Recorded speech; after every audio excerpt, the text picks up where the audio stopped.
Tere tulemast veebiseminarile Ideastaatika rõdukonsool. Tänane veebiseminar peaks kestma umbes tund aega. Kõigepealt teen väikse sissejuhatuse, räägin natuke uudistest ja siis läheme veebiseminari põhisisu juurde. Kõigepealt alustame modelleerimisest, siis vaatame üle tulemused, siis räägime paindjäikusest ja tulepüsivusest. 3D detailiga ankurdamise analüüs koos siis Sarrusega, et sellega me otseselt ei tegele täna, sellepärast et 2 tunni pärast kell 12 on Ideastaatika enda ametlik veebiseminar, mis räägib täpselt sellest teemast. Miks mul ei ole mõtet duubeldada hetkel. Ja siis on väljavaatus. Kui on küsimusi, siis vajutage Q&A nuppu. Proovin jooksvalt vastata, kui vähegi oskan. Mina olen Tiit Pürkland, diplomeeritud ehitusinsener, tase 7, 10 aastat projekteerimiskogemust ja tarkvara teemadega olen juba ka mõned aastad tegelenud ja endiselt ka natukene projekteerin.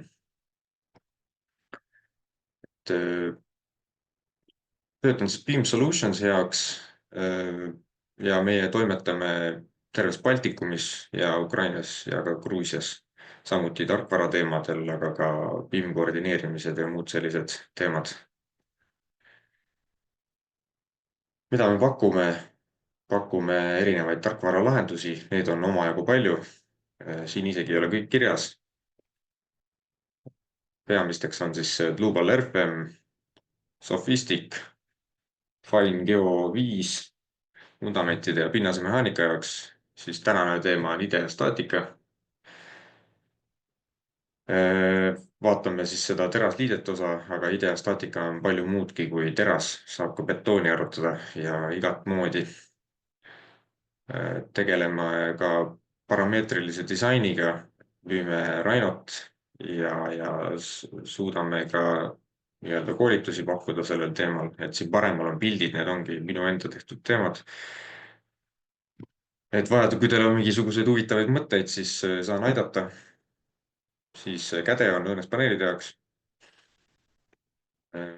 Construsofti Tekla puidutööriistad, need on sellised väga võimsad tööriistad, et kui projekteerite puitu, siis võib-olla võite ühendust võtta ja võime sellest lähemalt rääkida, mis siin teha saab. Ja siis ehituse peal ja ütleme siis projekteerimisfaasist võib-olla natuke edasi minna, et siis sellised tarkvarasid on ka meil siin mõned näited. Ja muidugi pakume tehnilist tuge, koolitusi ja ka objektipõhiseid koolitusi, ehk siis mulle tundub, et need on kõige kasulikumad, et näiteks ideastaatika näitel, kui teil on mingisugune sõlm, siis mis vajab lahendamist täna, siis võtke ühendust ja lahendame selle koos ära. Nii õpib kõige kiiremini, kui teil on vaja päriselt asi ära lahendada. Ja muidugi siis ka tootearendus. Ehk siis see võib-olla läheb kokku siis selle Rhino ja Grasshopperiga, et kui te tahate mingisugust skripti näiteks teha, mis automatiseeriks teie igapäevatööd, siis seda võiks tootearenduseks skript kui skripti arenduseks nimetada, siis ütleme niipidi. Ja uudised, et siin hiljuti tuli välja uus case study Ideastaatika poolt Kalaranna kvartali kohta. Case study siis eestvedaja oli Innopolis insenerid OÜ-st Artur Andersalu ja natuke aega tagasi tuli ka case study Kullo huvikeskuse kohta, kus Est-Consultist Martin Truuts ja Karl Kimmel rääkisid, mis nad seal põnevat tegid. Ma saadan need lingid teile ka pärast, aga siin näitan niimoodi kiiresti ka, et mis siin see sisu on. Et Artur Andersalu peamiselt tegeles siin ideastaatika betooni osaga. Samas kui Est-Consultist Martin Truuts ja Karl Kimmel tegelesid just pigem terase osaga. Aga mõlemad on väga põnevad case study'd, soovitan lugeda.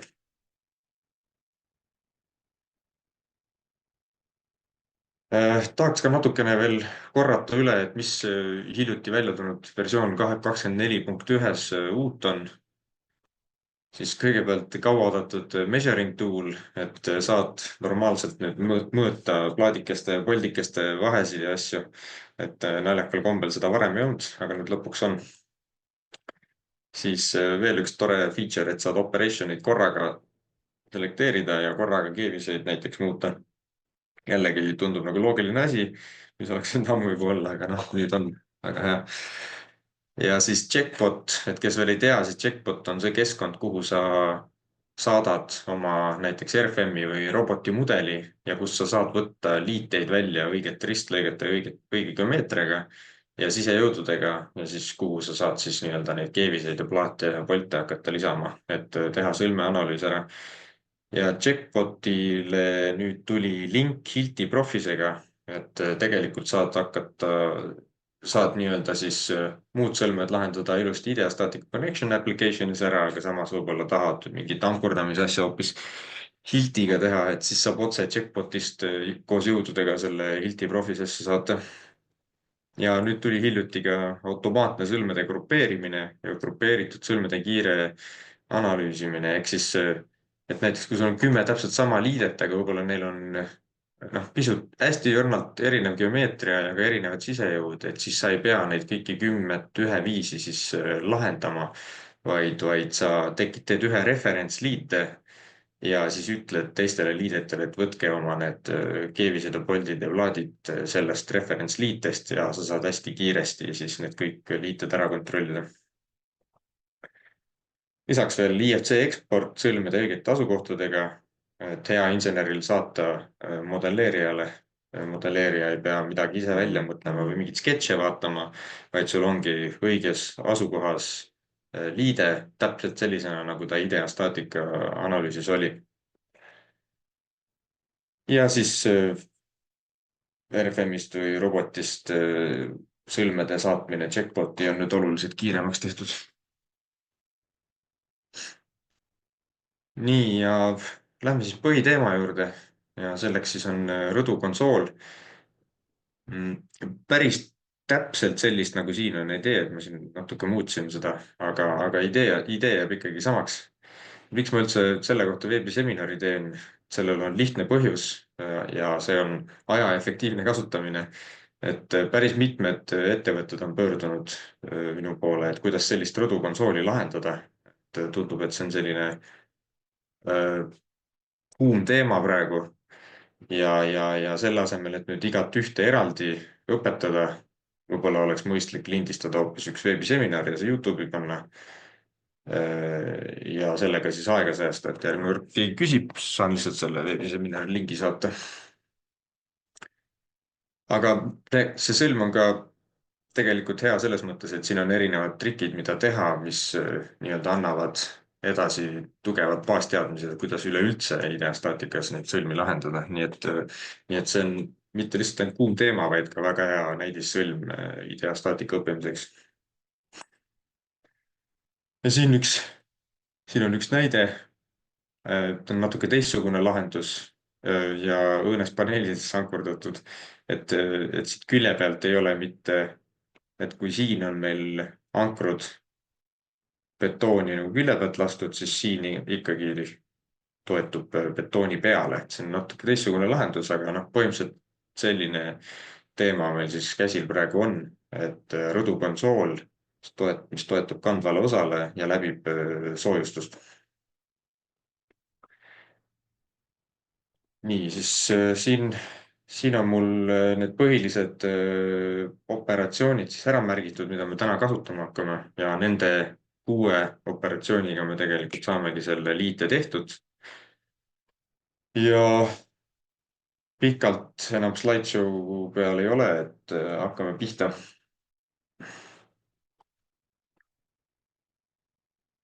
kõigepealt, kui Connection äpi lahti teen, siis tuleb mul ette selline aken. ma panen sõlme nimeks rõdukonsool. ülejäänud settinguid jätan default'iks ja ma ei vali mitte ühte preset connection'it, vaid ma vajutan seda nuppu siin, et ma saaksin tühja liite endale.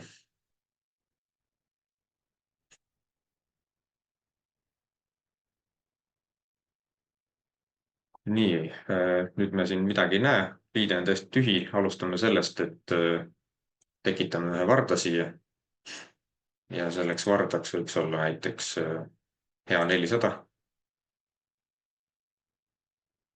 Olen siin nende tähekestega enda need nii-öelda lemmikkaustad ära markeerinud, siin on neid kaustasid veel, aga need on need peamised, mida me kasutame Eestis. Võtame hea 140. OK. Ja nüüd vaatan sõlme natuke külje pealt ja siit ülevalt valin selle wireframe'i vaate. Ja siin me siis näeme, et sõlmpunkt on siin ja varras siis lahkub sõlmpunktist paremale poole. See siis tähendab seda, et kui me nüüd hakkame siin seda varrast lõikama, helesinist varrast, siis need lõiked toimuvad alati siin vasakul pool ehk siis sõlmpunkti pool. Ei saa kunagi teha siia või paremalt poolt teda kuidagi lõigata siit poolt, sest et lihtsalt see ei ole nagu programmi loogikaga kooskõlas. Nii, ja esimesena siis tekitame kohe mõne plaadikese ja hakkame vaikselt lahendama. Et esimese sammuna ma teen ilma poltliiteta selle sõlme ja siis pärast liidan poltliitega vahele, siis vaatame, kuidas see paindjäikust ka mõjutab. Aga kõigepealt teeme siis, vajutame New Operation, siis siit võtame Stiffening Plate, tekib siia üks plaadikene. Eeldame, et meil on tegemist 320 plaadiga näiteks, mille külje peale me seda konsooli nüüd ankurdama hakkame. Ja paneb selle 320 on siis võrd 160 pluss 160, eks, ja keerame nüüd selle plaadi püsti. Ja plaadi laiuseks paneme 75, paneme 80 ja 80. Siis tundub, et on natuke ruumi külje peal. Ja paneme 100 ja 100.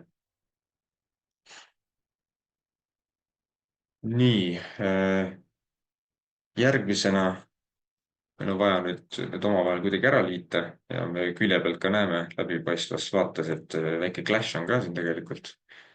Aga lõikamiseks teeme uue operationi cut ja cut member 1 by, valime see cut by, siin peab tegema valiku, et kas sa tahad lõigata memberiga, mis on siis see helesinine varras, või plaadiga või workplane'iga. Antud juhul me tahame plaadiga lõigata. Ja vaatame, mis juhtub. Ja näeme, et ta on juba jõudnud ära lõigata. Paneme keevised kahepoolseks. Paneme keevise suuruseks 6 ja tulemus on selline. Nii, järgmisena siis võiks näiteks tekitada siia üles ühe plaadi. Jällegi kasutame Stiffening Plate Operationit. Ja paneme plaadi mõõduks 55, 0 ja 100, 100, et ta oleks täpselt sama lai. Tõstame ta 155 võrra üles. Ja nüüd jällegi on näha, et siin on väike clash. Ja samas on vaja ka nad ühendada, siis kasutame operationit, new operation ja seekord mitte cut off, mitte see esimene cut, see on siis cut off member sisuliselt. Kasutame cut off plate'i ja modified item selle asemel, et nüüd otsida, mis on mis. Vajutan siia, et pick by mouse cursor. Valin selle plaadi ja cut by jällegi valin plaadi. Selle plaadi. Nii, nüüd on selle keevisega nüüd selline olukord, et niipidi pole väga loogiline. Võib-olla niipidi pole ka loogiline, et antud juhul ma kasutan pattu-weldi.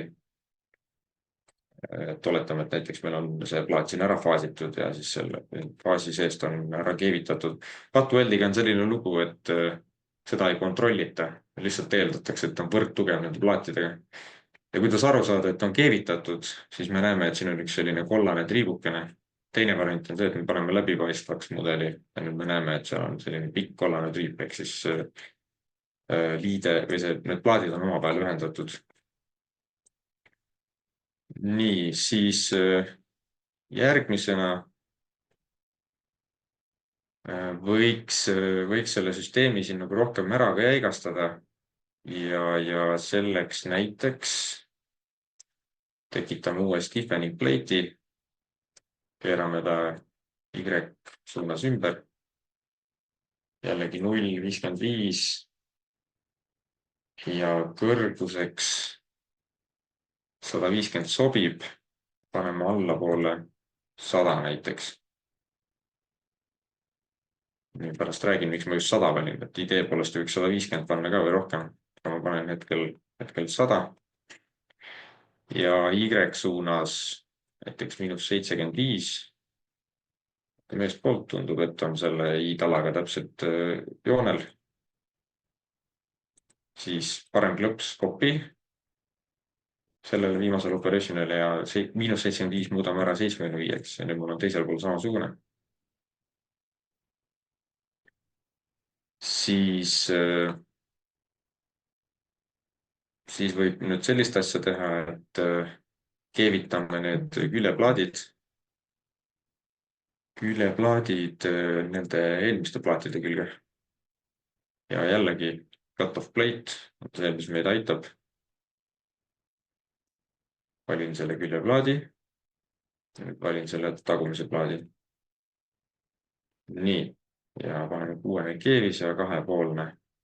Ütleme, et see on siin võib-olla natuke vaieldav, et kuidas see kõik siin kokku keevitatakse, aga eks selle peale mõtlete ise, mis on loogiline, mis ei ole. Praegu jätan niimoodi, jällegi kopeerin ja lihtsalt vahetan selle modified plate'i ära selleks teiseks plate'iks, on see ka keevitatud. Ja nüüd kopeerin neid mõlemaid ja vahetan selle cut by plaadi ära selleks ülemiseks mõlemal juhul.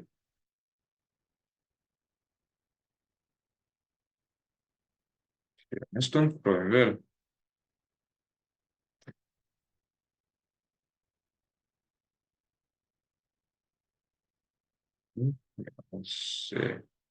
Nii, nüüd õnnestus, midagi läks mul sassi korraks.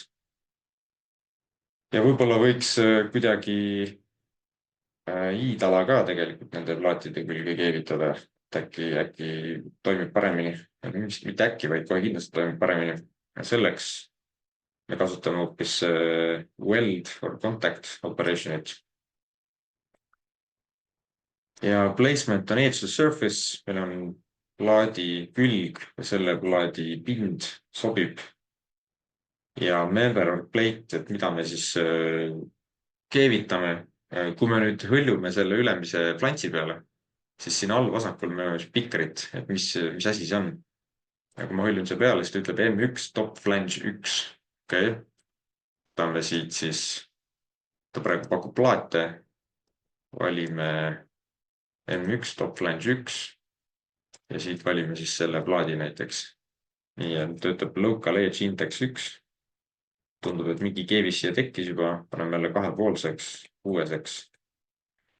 Ja näete, juba siin midagi on. Ja saame jälle kopeerida seda operation'it ja paneme bottom flange 1.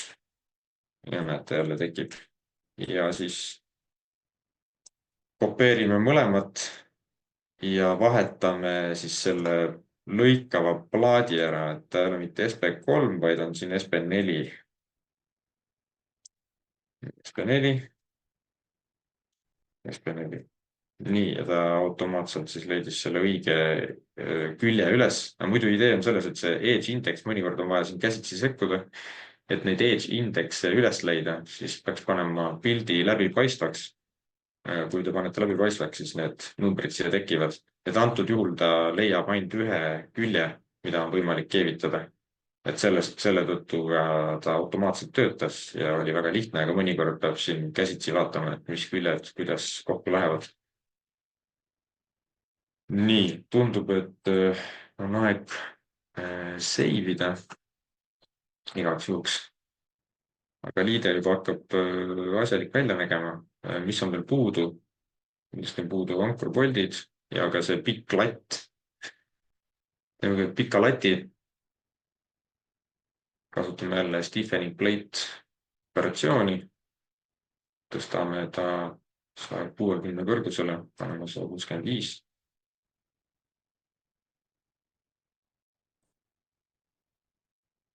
paneme siia 930 ja 70, siis meil on meetripikkune latt ja 30 meetripikkune latt, mis on 60 millimeetrit lai näiteks, selline.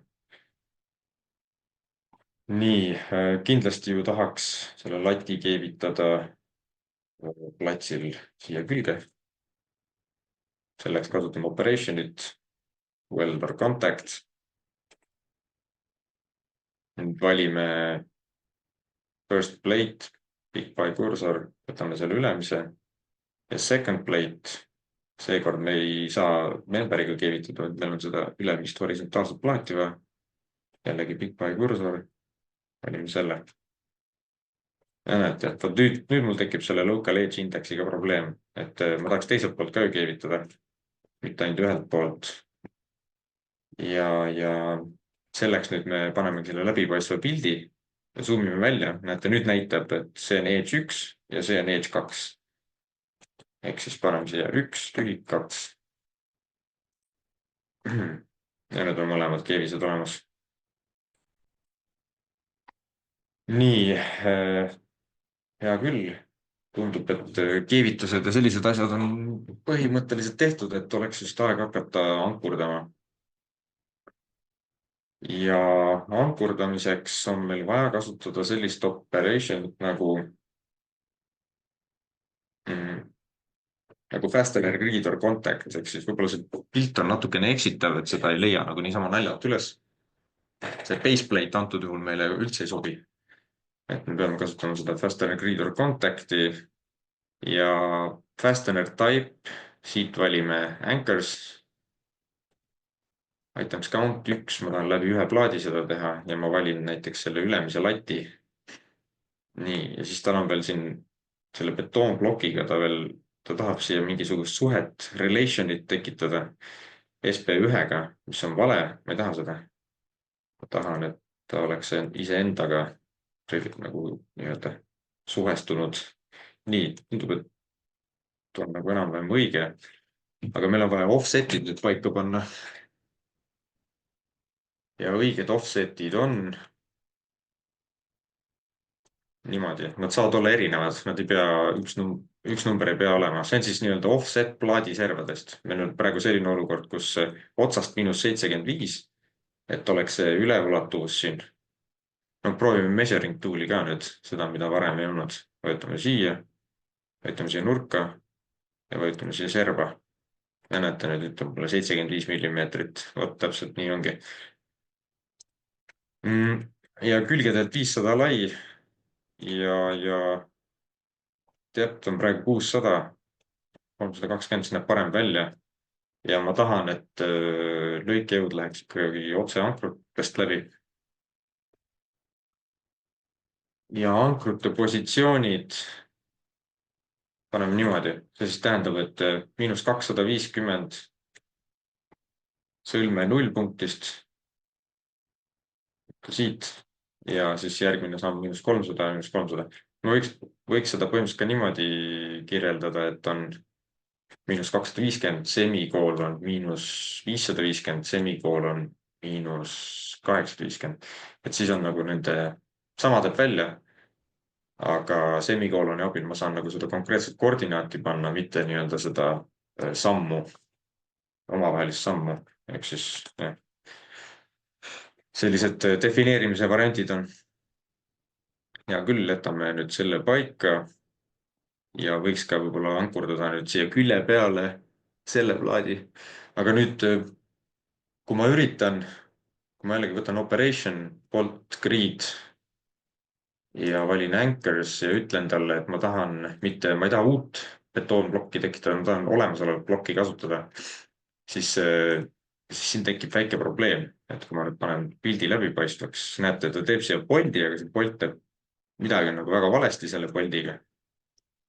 kui ma tõstan ta näiteks 150 ülespoole või allapoole, et noh, see ei ole midagi täitsa valesti, et see ei toimi. Probleem on lihtsalt selles, et ma ei saa sellele betoonplokile külje pealt midagi panna, kuna see betoonplokk nagu töötab ainult nende ankrute suunas niimoodi pealmises pinnas, siis mul on vaja tekitada duubeldatud betoonplokk.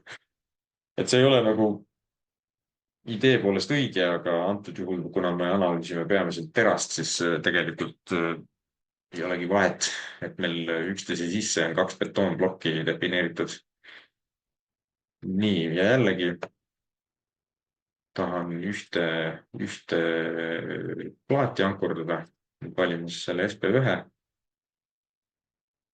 ja õiged asukohad on -40, 40 ja 100. Ja siia paneme siis new block.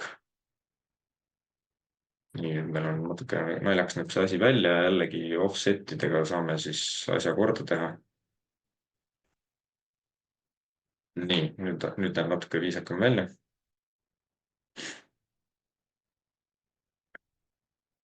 Ja jällegi paneme, et jõud läheb ankrutest läbi. Mõlemal juhul. Et ei hakka seda hõõret ega mingit muid variante kasutama.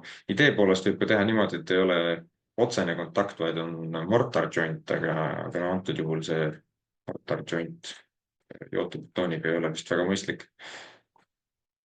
Ja mis on veel puudu? Liide on ise nagu valmis geomeetria poolest. Puudu on veel jõud, mis meil mõjuvad. Ja selleks vajutame siia, add a new load case.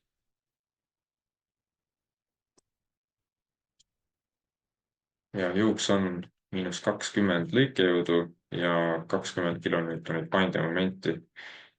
Ja kui ma nüüd vajutan selle wireframe'i peale, siis ta näitab mulle ka, kuidas, kui mul on wireframe aktiivne, load effects on aktiivne ja olen selle vastava varda peale vajutanud, siis ta näitab seda püüri.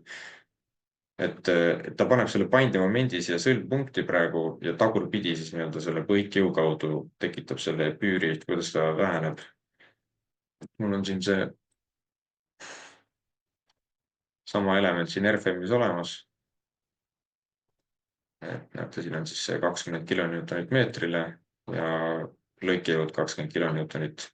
Ehk siis 2 meetrit pikk varras või konsool ja 10 kilonewtonit meetrile on koormus. Umbes selline asi on ta praegu. Nii, okei, jõud on peal ja loodetavasti kuskil ühtegi viga ei ole ja tegelikult võimegi arvutama panna, vaatame, mis juhtub.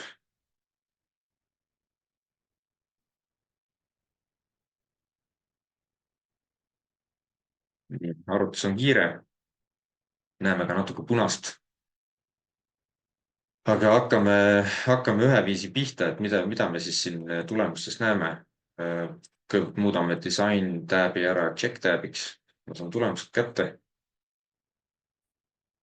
Vaatame ka deformeerunud kuju. Paneme equivalent stress, mesh ja deform peale. Et soovitan alati, ma ei räägi ainult ideastaatikast, vaid üleüldse analüüsi teete, et esimese asjana pärast arvutusi vaadata oma konstruktsiooni deformeerunud kuju ja üldiselt saate kohe aru, kas on vigu või ei ole. Antud hetkel tundub, et vist on täitsa nagu loogiline. Näeme siin igasuguseid huvitavaid efekte, kuidas see ülemine latt paindub ja et võib-olla siin annab seda konstruktsiooni veel jäigastada omajagu paremini konstrueerida, et oleks jäigem. Nii, kõigepealt siis vaatame plaate. Mõni plaat siin läheb võib-olla isegi natuke hästi õrnalt plastseks. Siin on sellised punased regioonid. Me saame lülitada sisse plastic strain'i ja siin näeme, et tõesti mingid sellised plastsed kohad tekivad. Aga see ei ole ilmtingimatu probleem, sest et plastne suhteline deformatsioon võib olla kuni 5%. Ja seda ka tihti küsitakse, et kust see 5% üldse tuleb, siis see tuleb sellisest normist nagu EN 1993-15 tasapinnalised konstruktsiooni elemendid. ja siin öeldakse, et pea deformatsiooni piirsuuruse väärtusel võib anda rahvuslikus lisas soovitatavaks väärtuseks on 5%. Ehk siis see ongi see täpselt sama piirang, et kuna IDEA staatika teisendab kõik vardad plaatideks, näiteks see I-tala siin, et ta ei ole nagu I-tala, vaid ta on 3 plaadist koosnev konstruktsioon, et siis saab rakendada seda 5% piiri sinna. Aga kuna see deformatsioon siin tegelikult on väga väike, plastne deformatsioon, siis see ei ole praegu probleem. Aga mis on probleem, on ankrud.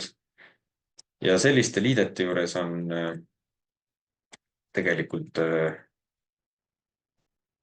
see nii-öelda see ankrute probleem on tegelikult põhimõtteliselt betooni probleem. Et kuna siin Connection äpis me ei saa neid betoonblokke sarrustada, siis tehakse ankrutele armeerimata betooni järgi kontrolle. Ja kui me nüüd näiteks valime selle ankru, siis see A1 näeme, et 360% kõvasti üle kandevõime. Vajutan seda pluss-nuppu, parem print preview, siis meil tekib selline hea vaadeldav dokument siia. Siis me näeme, et tegelikult lõikejõud on korras. Siin on see ankru lõike kandevõime 50 kilonewtonit, aga lõikejõud on 30 kilonewtonit. Aga kui me hakkame süübima sellesse, et mis on näiteks see concrete edge failure ja pry out ja sellised asjad, et siin meil tekivad probleemid, et näete, concrete edge failure on 235% ja interaktsiooni valemisse veel korrutatakse või võetakse astmel 1,5 ja siis tulebki selline halb number. Aga tegelikult ju, kui meil oleks sarvus sees, siis oleks number hoopis teine. Ja sellepärast ma väga panengi teile südamele, et kui te tahate teada, kuidas seda koos sarvusega arvutada, siis vaadake täna kell 12 seda IDEA staatika ametlikku veebiseminari, et see räägib täpselt sellest. Aga ma näiteks praegu eeldame lihtsalt, et meil on siin sarvus sees ja kõik on hästi, midagi katki ei lähe. Aga ma tahaks ikkagi sellest numbrist lahti saada, et näeb kole välja, kui midagi on väga punane. Vajutan project settings, analysis ja siin on see concrete breakout resistance. Ma lülitan ta välja. Okei. Panen uuesti arutama.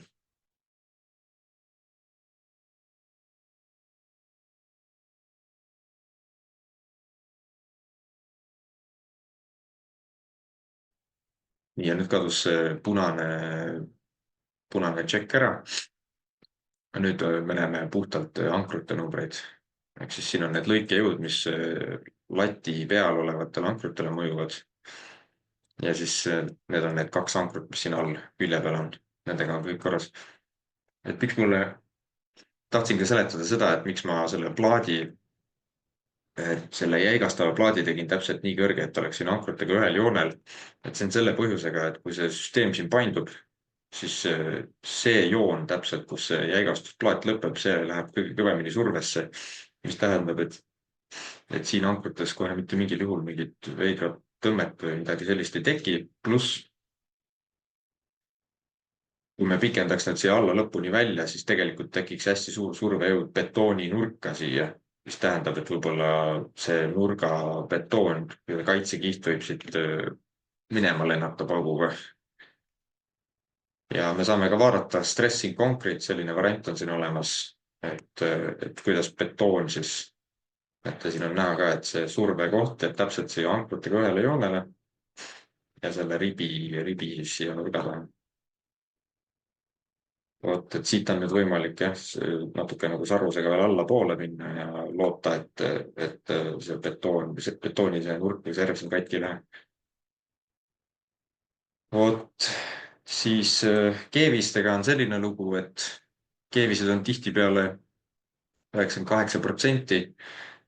See on lihtsalt sellepärast, et see 98% on nende nurgakohtade järgi. Aga kui me näiteks võetame selle keevise peale, teeme alla, see on see keevis siin. Näete, siis siin ütleb, et utilization 88%. Seda me näeme ka siin üldkontrollis.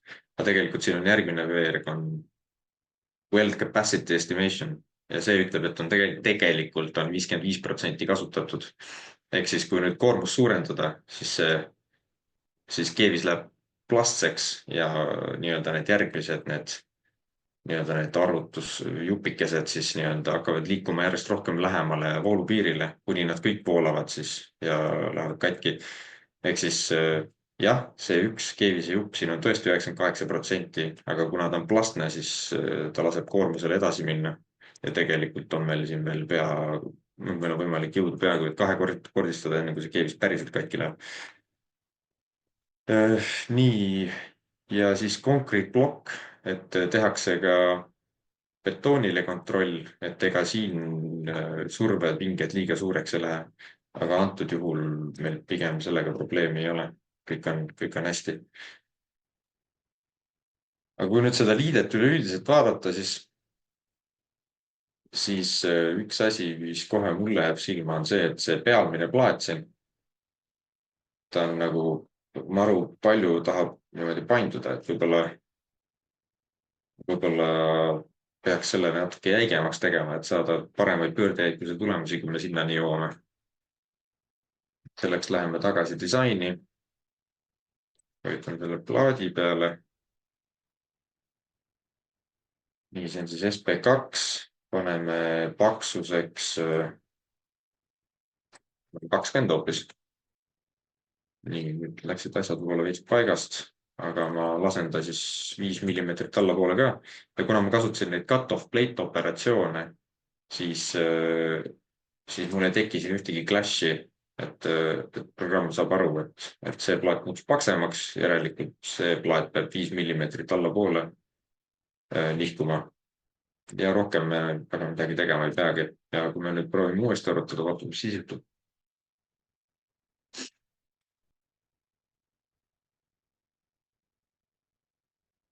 Ja nüüd on see plaat siin kohe oluliselt mõistlikum. Paindu nii palju läbi. Veel eraldi küsimus on see, et võib-olla peaks hoopis ka neid paksemaks tegema.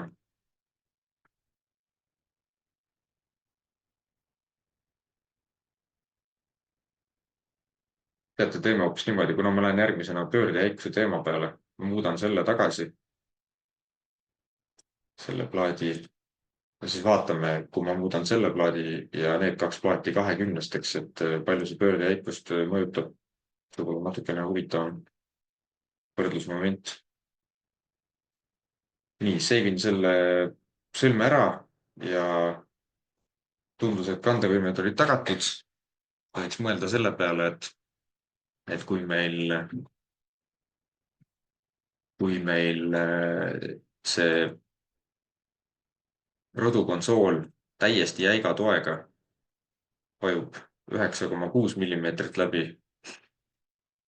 samade koormuste juures, siis ilmselt SLS muidugi, või tähendab kasvuspiirseisundis oleks väiksemad koormused kui tugevuskontrollis, aga mul on 2-meetrine konsool, siis ta võiks 16 millimeetrit maksimaalselt läbi painduda.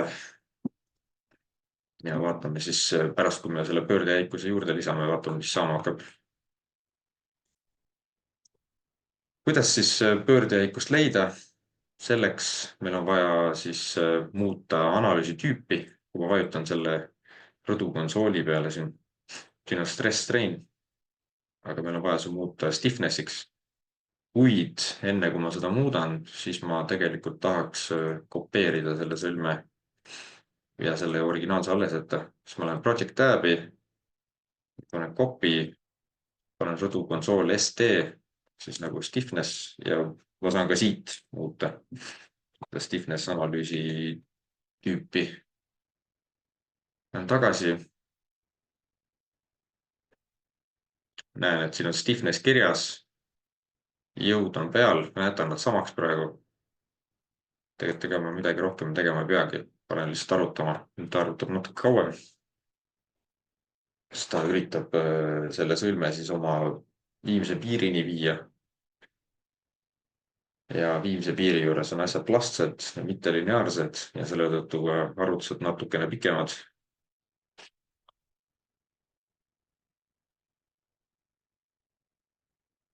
tegi arvutuse ära, lähme check tab'i, rotational stiffness, näete, nüüd ei ole enam siin neid bolts, welds, plates ja nii edasi, eks, vaid on lihtsalt rotational stiffness. vaata, mis tulemus on. tulemus on 3202 kilonewton-meeter radiaani. Siis selle 20, see on siis nii-öelda selle 2/3 sõlme kandevõime piiril, mille järgi siis Eurokoodeks 1993-18 teraskonstruktsioonide liited ütleb, et peaks jäikuse arvutama. see on see väärtus. ja see SJS on see väärtus, mis on jäikuse väärtus, mis on siis täpselt selle 20 kilonewton-meetri juures, mis on see meie tegelik jõud. aga siit peaks valima, et kumba me kasutame. kasutame 3200 ja kuna me näeme, et meie see koormus ei lähe sellest lineaarsest piirkonnast välja, siis me võime võtta lihtsalt selle väärtuse siit. aga kui näiteks meie koormus oleks 40 kilonewton-meetrit või 37 või mis iganes, eks, siis me peaks võib-olla terve selle graafiku võtma ja seda graafikut saab niimoodi võtta, et võetud parema klõpsu, eksport as CSV.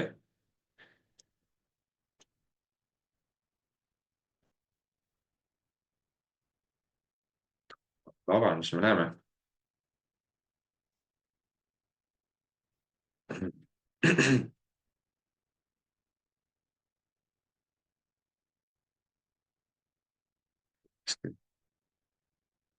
data get, ei tähendab data ja from text CSV.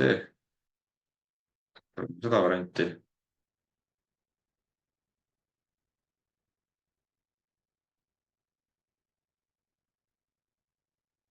siis me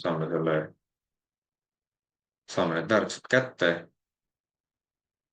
ja põhimõtteliselt on võimalik võtta needsamad väärtused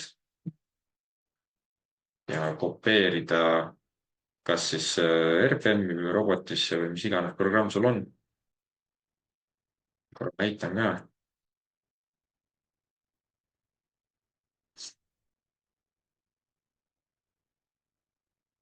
siin on valik diagramm, stiffness diagramm.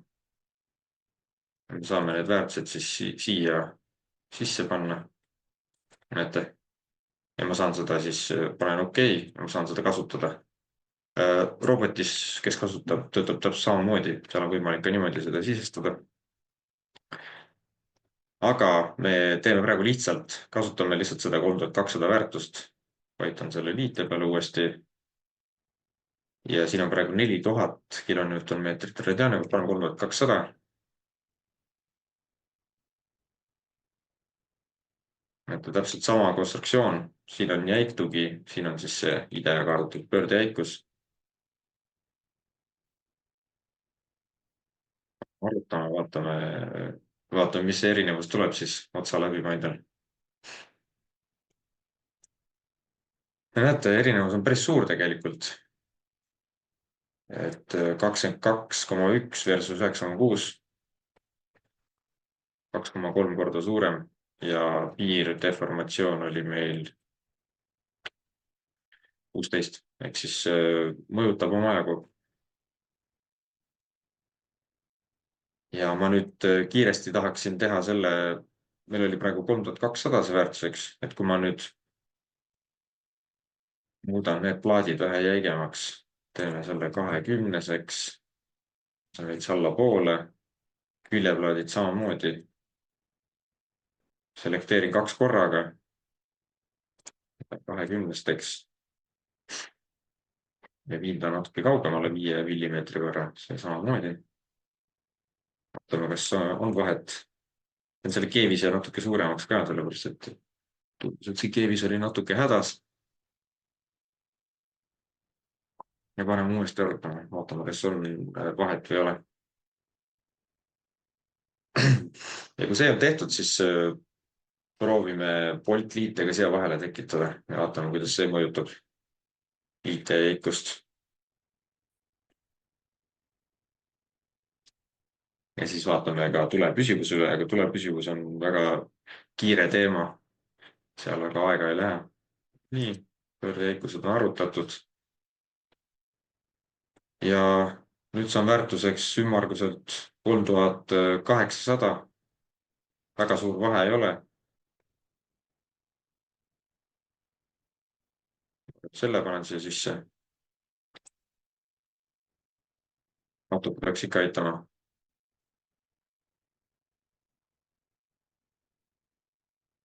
Seevin selle faili ära ja nüüd ma võtan selle jäigema versiooni. Kopeerin. Kirjutan siia nimeks rõdukonsool pluss voldid. Panen jälle selle stress train analüüsi peale ja siis hakkan seda bolt liidet sinna vahele ehitama. Nimevahetus ei õnnestunud.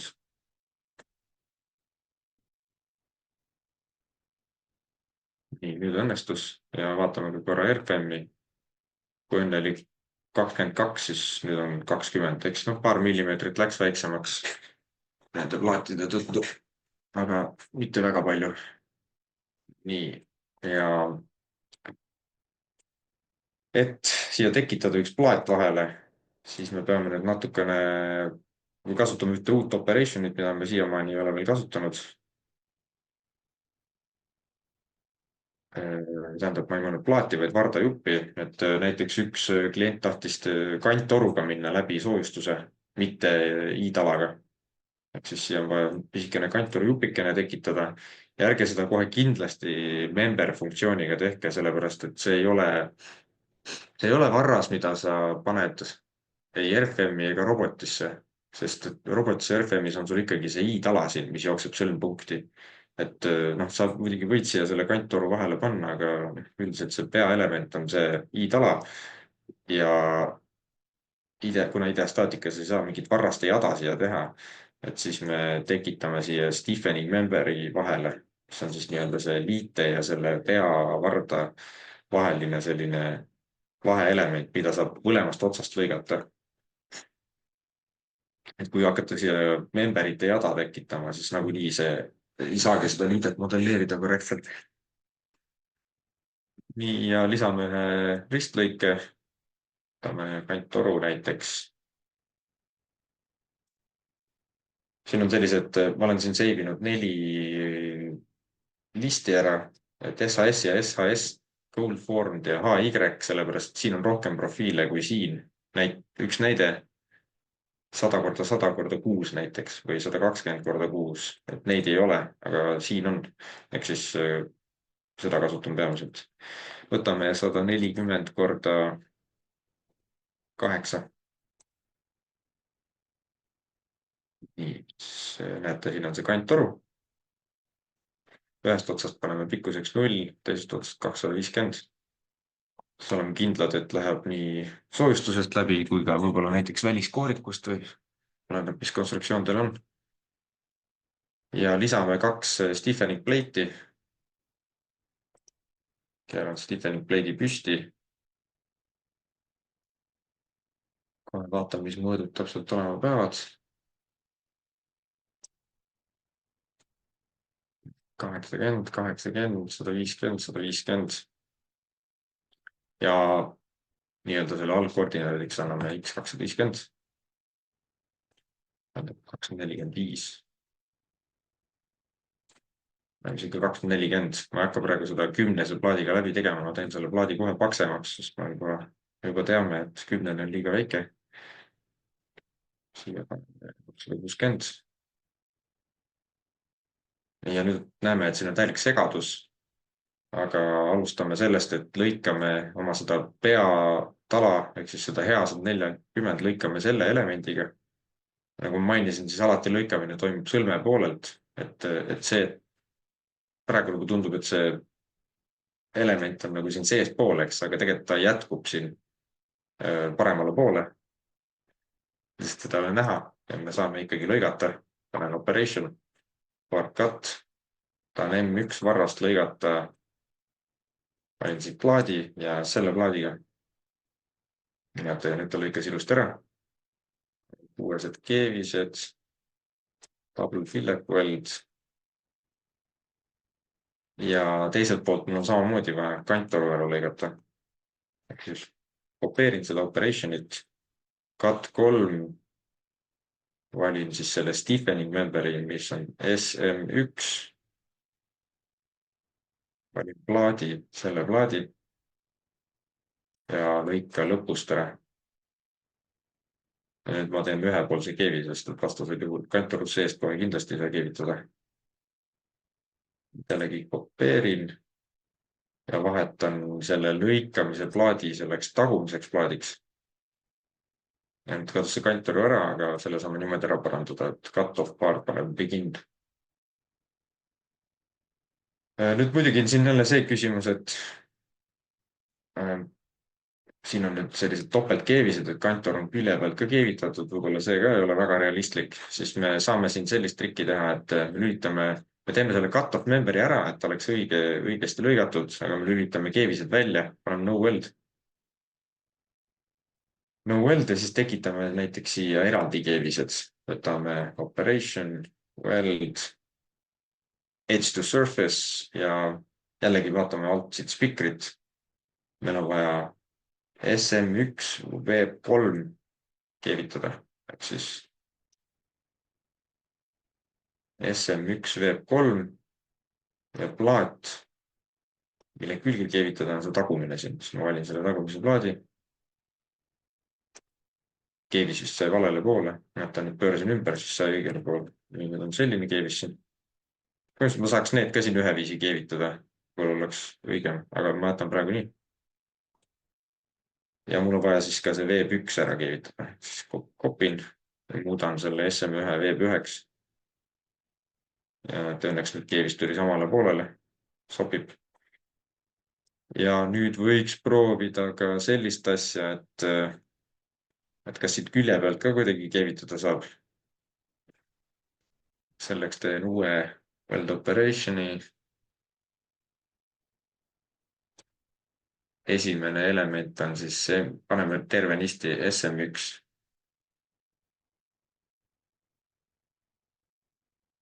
SM1.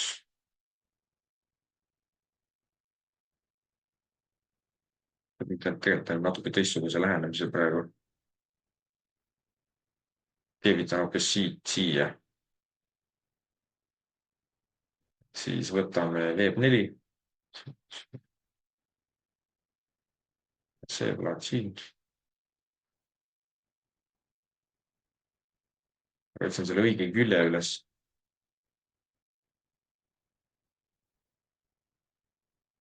Ma pean need välja vahetama. Pean kasutama siin SP3. SP3 ja siin seda külje seina. Ja H2. Nii, tekkis siia see keevis.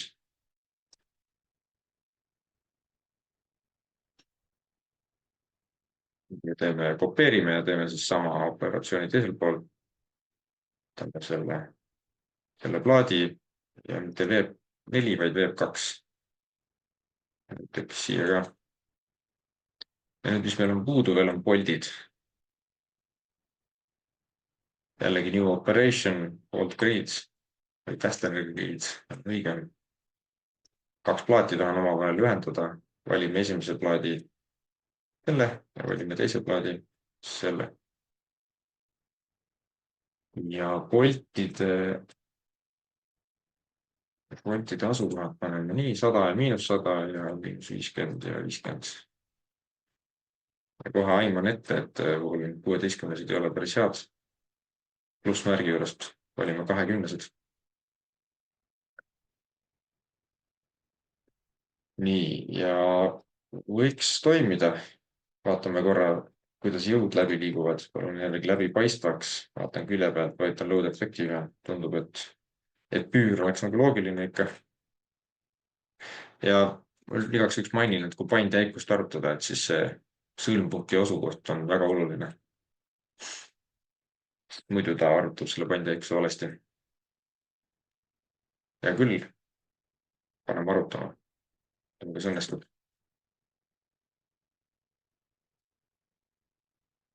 no tundub, et on okei.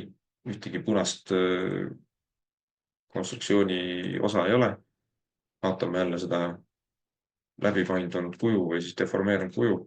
No muidugi siin näeme, et see keevis näeb ikka kurja vaeva siin üleval, et võib-olla siit oleks mõistlik kuidagi paremini ära lahendada või siis siia nurga ümmargustele ka keevised tekitada. Aga las ta hetkel nii olla.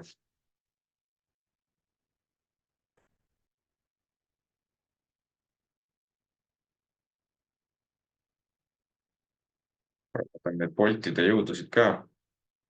Bolts ja paneme bolt forces tööle.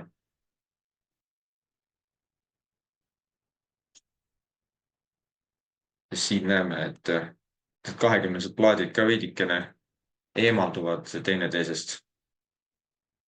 Ja kui ma panen stressing contacts, siis me näeme, et need kaks plaati servadest surutakse omavahel kokku ja siit alt ka.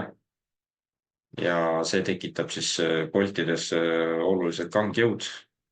Et kui me lihtsalt käsitsi arvutaks selle jõu siin, siis tuleks oluliselt väiksem, aga kangjõud siis kõvasti suurendavad seda. Kui ma siia näiteks paneks 10-se plaadi praegu, siis need kangjõud oleks võib-olla, või tähendab, see summaarne tõmme selles boldis oleks 120 kilonewtonit. Nii et ta võib väga suureks minna. Ühe muudatuse teen enne, kui ma selle paindjäikuse peale lähen. Et ma muudan need keevised suuremaks, ma panen 8-seks, kuna nad olid nii õrnakesed siin, siis nad hakkavad meie ilmselt seda paindjäikust liiga palju mõjutama ja siis tulevad liiga jaburad tulemused. 8-steks. Seevin ära ja nüüd jällegi kopeerin seda liidet ja teen talle paindjäikuse arvutuse.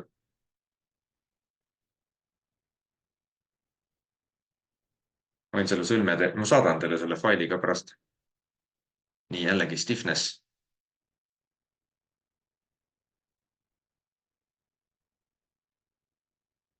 Siit saab ka valida sõlme.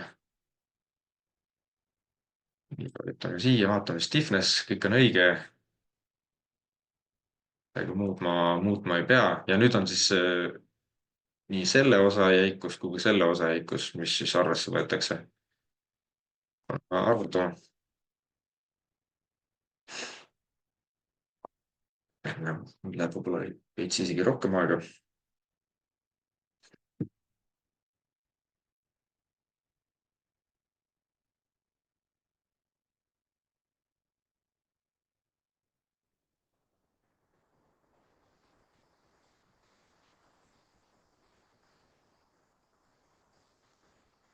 Siin on üks näide sellest, et kui see sõlmpunkt saab valesse kohta, siis tuleb teine number. Siin on 1,1 meganewton meetrit radiaani kohta versus 1,6. Kuigi sõlm on täpselt sama, siis see sõlmpunkti asukoht mõjutab niimoodi. Ehk siis antud juhul on loogiline ikka, et kõik pöördub ümber selle koha, mis on vastu betooni.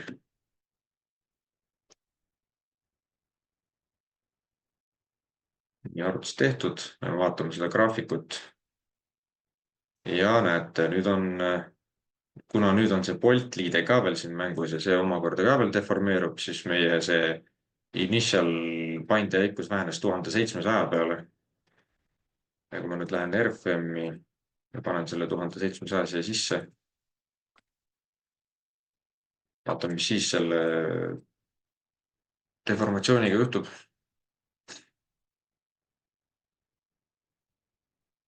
Ja näete, nüüd on jäiga otsaga 9,6 ja selle liitega juba 33, ehk siis juba päris suur vahe on, juba rohkem kui 3 korda. Et kindlasti saab siin ka veel parandada üht või teist ja teha sõlm jäigemaks, aga hetkel lihtsalt ma tahan teile demonstreerida, kuidas see lihtsalt toimib. Vot, nii et selline lugu selle paindjäikusega. Järgmisena näitaks ka tulepüsivuse, see on iseenesest hästi lihtne. Võtame selle eelmise liite. Ma jällegi kopeerin. Kirjutan siia taha FIR ja valin analüüsi tüübiks Fire Resistance.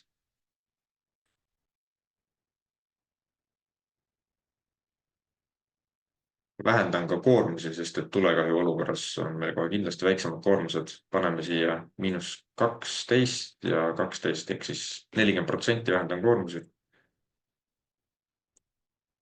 Ja ainuke asi, mis ma nüüd tegema pean, on kõigepealt minema project settings, fire ja siin siis settingud määrama. No oletame, et mul on R30 ja mul on väline tulekahju, et see rõdukonsool läheb välja õue. Ja kindlasti, mille ma võtan välja, on praegu fire protection. Tahaks teada, kas ta ilma tulekaitse värvita hakkama saab. Save ära. Ja siis siin on nüüd uus nupp veel, temperature. Aga enne ma näitan neid setting uid ka, et kui nüüd vajutada selle rõdukonsooli peale siin, siis on 2 varianti, et kas sa ise määrad temperatuuri või lased IDEA staatikal automaatselt selle temperatuuri arvutada. Paneme näiteks selle calculated peale, siis me ei pea ise defineerima temperatuuri ja paneme arvutama ja vaatame, mis juhtub.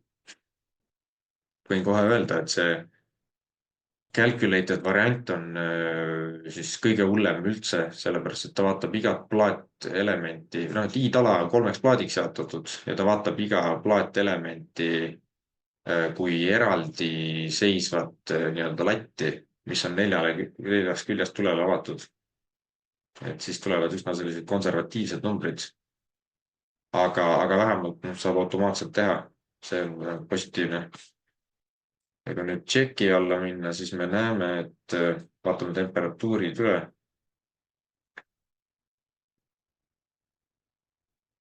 Näeme, et kõik asjad on väga kuumad. 680 kraadi on siin arvutanud paljudele asjadele. No, siin on 675 ja 629. Ja mis on hea ka, et IDEA arvutab sulle ka muidugi automaatselt ju keebised ja poldid ära. Et igal ühel on erinev see vähendustegur.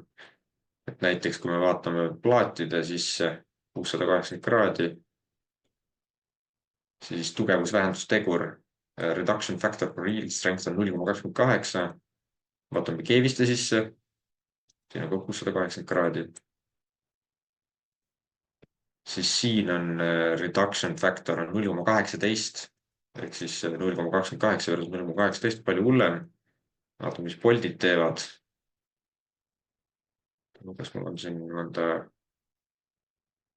okei, 630, no sellel madalam temperatuur, aga vähendustegur on 0,19, ka selline karm vähendustegur. Ja no kandamine pole ka tagatud, aga oletame, et ma arvutan ise need, panen user set ja tegelikult need sisemised ju ei lähe üldse kuumaks. Meil on väline tulekahju, siin on, oletame, et siin on väliskoorik ees ja soojustus ja nii edasi, eks meil lähevad ainult need elemendid siin kuumaks.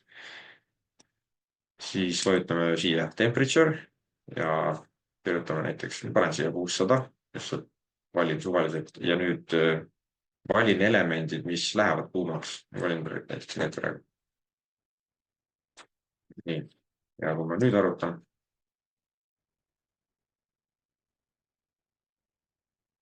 näitab, et poldid on natukene üle. Ja enne vaatasime ka, et poltidel oli see vähendustegur oli päris palju karmim kui teistel konstruktsioonidel. Lähme checki alla, vaatame temperatuuri graafikut. Siin on näha, et need elemendid on siin 0 kraadi. Ja need, mis siin on 600 kraadi. Ja jällegi võib siia sisse minna ja vaadata täpselt, et mis jõud kus on ja kas midagi annab teha, äkki poldid suuremaks teha või mis iganes. Vot ja ega tulepüsivusega väga muud ei olegi, üsna selline lihtne. Võib-olla üks huvitav asi on veel, et vaatan, kas ma saan seda teha. Et tulepüsivuse olukorras saab ka seda stress strain bucklingut arvutada idee poolest, sest et meil ju elastusmoodul väheneb palju kiiremini kui voolupiir. See tähendab, et tuleolukorras muutuvad konstruktsioonid, teraskonstruktsioonid eriti hellaks nõtkumise osas. Vist huvi pärast vaatame sisse, mis siin juhtub. Buckling. Aga nagu näha, siis esimene nii-öelda see kriitiline tegur on 17,71, mis on üle 15, mis tähendab, et kohe kindlasti ei ole nõtkumisega või mõlkumisega, siis antud juhul need on siin pigem sellised mõlkumise kujud. See ei ole probleem. Vot selline variant on ka olemas. Ja sellega ma praegu võtakski selle sõlmede teema kokku, et vaatan ma korra slideshow'd, äkki ma midagi unustasin, siis seda ka räägin. Nii, sellest 5% ma rääkisin, et miks piiratakse plaatide deformatsiooni 5% peale. Siis siin on kiire paindjäikuse workflow. Loen üle veel kordamise jaoks, et kõigepealt analüüsi tüüp muuda stiffnessi peale, siis soovitan muidugi kasutada kasutuspiirseisundi koormuseid, selle järgi me ju arvutame tegelikult läbipaindeid. Hetkel ma tegin kandepiirseisundi koormuste järgi, siis eksportige paindjäikuse graafiku andmed siis CSV-sse ja siis kasutage läbi Exceli neid ja kopeerige oma globaalsesse TEM-programmi või siis kasutage lihtsalt seda SJ initial väärtust. Ja ongi läbipaine käes. Ja siin muidugi need paindjäikused, antud juhul meil on üks konsoolne element, aga kui meil on mingisugune sõlm, mis on pooljäik, mis on erinevate teraselementide vahel, siis see muudab ka sisejõudusid. Ehk siis see mõju võib olla päris suur teatud olukordades. Seda juba mainisin, et sõlmpunkt peab olema loogilises kohas, mitte kuskil täiesti suvalises kohas. Tulemusjõust just vaatasime ja siis 3D detail, et nagu mainitud sai, siis antud juhul me lülitasime selle armeerimata betooni kontrolli välja, aga tegelikult on võimalik see sõlm saata ka 3D detaili alates nüüd siis sellest versioon 24.1 ja täna kell 12 siis sellest ka räägitakse, et kuidas see toimib ja siis on võimalik ka koos Sarusega analüüsida. Ma kahjuks, mul oli siin alguses see pilt sellisest liitest, et ma kahjuks selliseid juhiseid anda ei oska, et kuidas õõnespaneelide külge neid asju arvutada. Kui oskaks, siis jagaks, aga ei oska. Ja soovitustest nii palju, et kui alustate ideastaatikaga, et siis ärge liiga palju aega pusimise peale raisake, sellepärast et kui programmiga tuttav ei ole, siis siia võib nii palju meeletut tunde minna, et pigem võtke ühendust, ma aitan sõlme ära lahendada ja säästate võib-olla õppimiselt mingi 10 tundi või rohkemgi veel. Nii et võtke ühendust. Kuidas alustada? 14-päevane trial on olemas. Kui mõni tudeng on vaatamas, siis on ka tegelikult olemas tudengilitsents, mis kehtib aasta aega. Ainult pead tõendama, et sa oled tudeng. Campus, tasuta õppimine, väga ägedad õppimiskursused.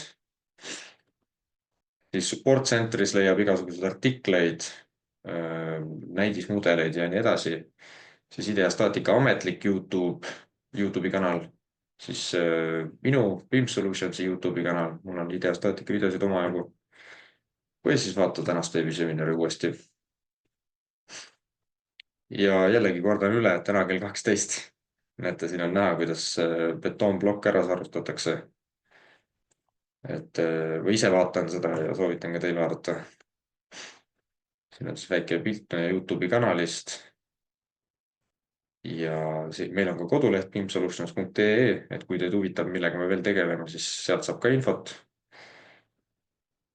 Ja kuna näen, et tõesti küsimusi ei ole, harukordne olukord, siis tegelikult võimegi otsad kokku tõmmata ja ma tänan teid väga, kes tähelepanelikult vaatasid, et loodan, et veebiseminarist oli abi, leidsite mingisuguseid huvitavaid trikke, kuidas ideastaatikat kasutada. Ja võib-olla ka lahendasin äkki teie aktuaalse probleemi ära, kui teil just praegu selline sõlm käsil on. Nii et tänan ja näeme järgmine kord.